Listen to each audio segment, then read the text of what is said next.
What if the foods you've been eating your entire life, the foods that parents, teachers, doctors, and even food companies told you were healthy, are actually silently damaging your heart, your metabolism, your gut, and even your brain? A cardiologist who has treated thousands of patients says this very thing all the time. Most people have absolutely no idea what's ruining their health. And the shocking part is that it's often the foods they believe are the safest.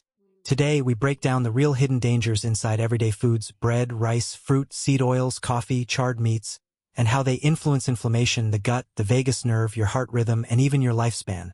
This is not the standard eat better, live better talk. This is the science behind what's quietly killing millions of people every single year. Every week, a stream of patients walks into the cardiologist's office. They sit down, proudly describing their healthy diets: whole wheat bread, multigrain bread, brown bread, gut-friendly bread, organic bread. They expect applause, but instead, they get a surprising answer. "Doctor, no, not all bread is bad. But most bread absolutely is."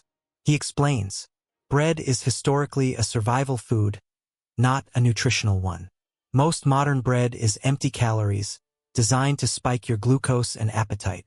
Even whole wheat options have been ultra-processed, stripped of fiber, and packed with industrial additives.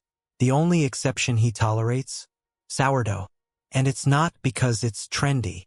It's because authentic sourdough undergoes fermentation, which destroys many lectins and irritants naturally found in flour. Still, he warns, even sourdough should be eaten in small amounts, a slice once or twice a week. But the worst offender of all is white bread. One slice is essentially the equivalent of swallowing 10 teaspoons of sugar. Nothing slows the absorption. Nothing balances the insulin response. It goes straight into the bloodstream. It's the perfect recipe for weight gain, insulin resistance, fatty liver, heart disease, constant cravings. And that's exactly why he calls white bread pure calories with no life, no fiber, no benefit. White rice has fed billions of people for centuries. It's a staple in Asia, the Middle East, Africa, everywhere. But today it carries a silent threat: arsenic. Not because rice is bad, but because the modern world has contaminated the soil. Rice fields, especially those near industrial runoff, accumulate arsenic, heavy metals, toxins, pollutants. And here's the disturbing part: arsenic is a slow poison.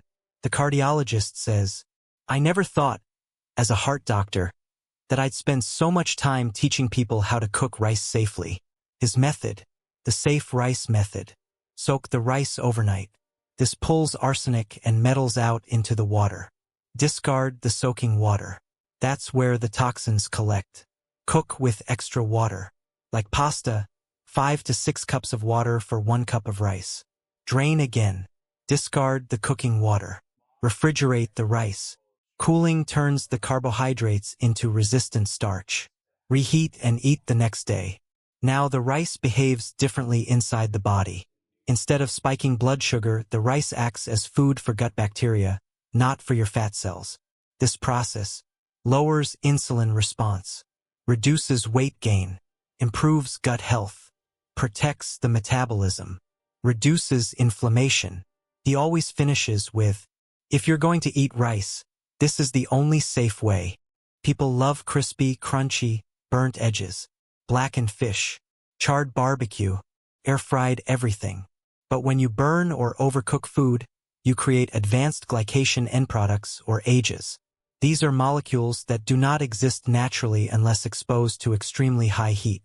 Nature cannot combine glucose, fat, protein at temperatures higher than 250 degrees Celsius.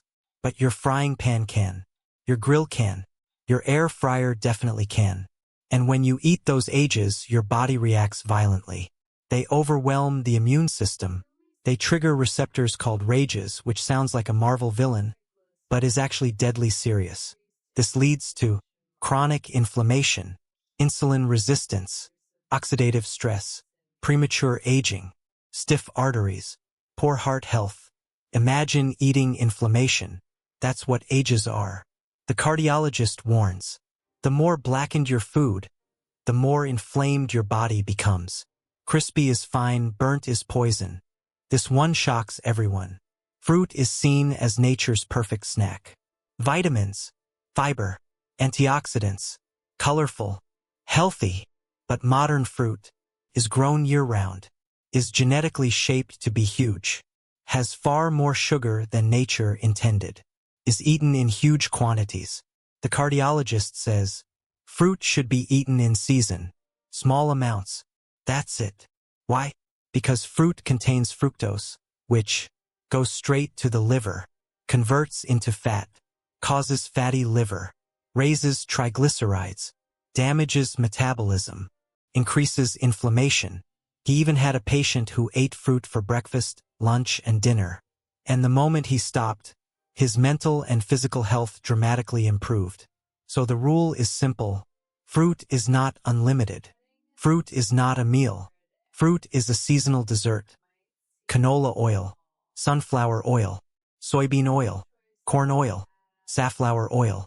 They're in almost every product in the grocery store. They're cheap, they're profitable, they're ultra-stable for food processing, and they're quietly causing a health disaster. Seed oils are extremely high in omega-6, which destroys the healthy omega-6, omega-3 ratio inside the body. This imbalance leads to chronic inflammation, heart disease, obesity, diabetes, joint pain, fatty liver, autoimmune issues, skin problems. The cardiologist's rule is simple. Throw away every seed oil bottle in your home. Use instead olive oil, butter, ghee, coconut oil, and avoid packaged foods containing seed oils entirely.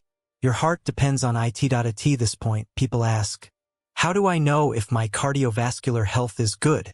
The doctor looks at only a few things right away. Weight, where the weight sits. Belly fat equals visceral fat equals danger.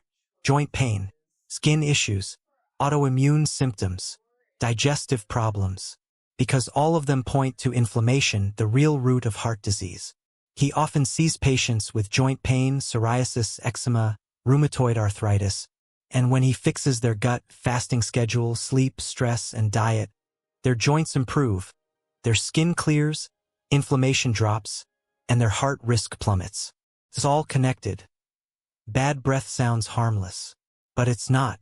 The bacteria inside your mouth predict coronary artery calcification, valve disease, aortic stenosis, early heart disease, even chronic sinusitis, especially fungal sinusitis, has been linked to cardiovascular inflammation. Your entire microbiome, from nose to gut, is one ecosystem. When one part goes bad, everything follows. Coffee isn't the enemy, but too much caffeine is. Caffeine looks chemically similar to adrenaline. So drinking too much puts your body in fight, flight, stress, anxiety, high heart rate, dehydration. This leads to palpitations, dizziness, elevated blood pressure, and in those with existing heart problems, it can be dangerous. But here's the twist. Coffee is healthy not because of caffeine, but because it contains polyphenol, soluble fiber, which feed your gut bacteria. He often sees young women with rapid heart rates, especially when standing. This condition, POTS, is often caused by gut issues damaging the vagus nerve. Fix the gut vagus nerve, heals heart rate, stabilizes. Again, it's all connected. If there's one takeaway from this cardiologist's life's work, it's this: your heart is not just affected by cholesterol or blood pressure. Your heart is shaped by your gut, your inflammation, your bacteria, your food choices, your cooking style, your stress, your sleep, your daily habits. Everything you do, from what you put in your mouth to how you breathe, is either healing your heart or hurting it. The foods we think are harmless may be silently harming millions. It's time to rethink everything we thought we knew about healthy eating.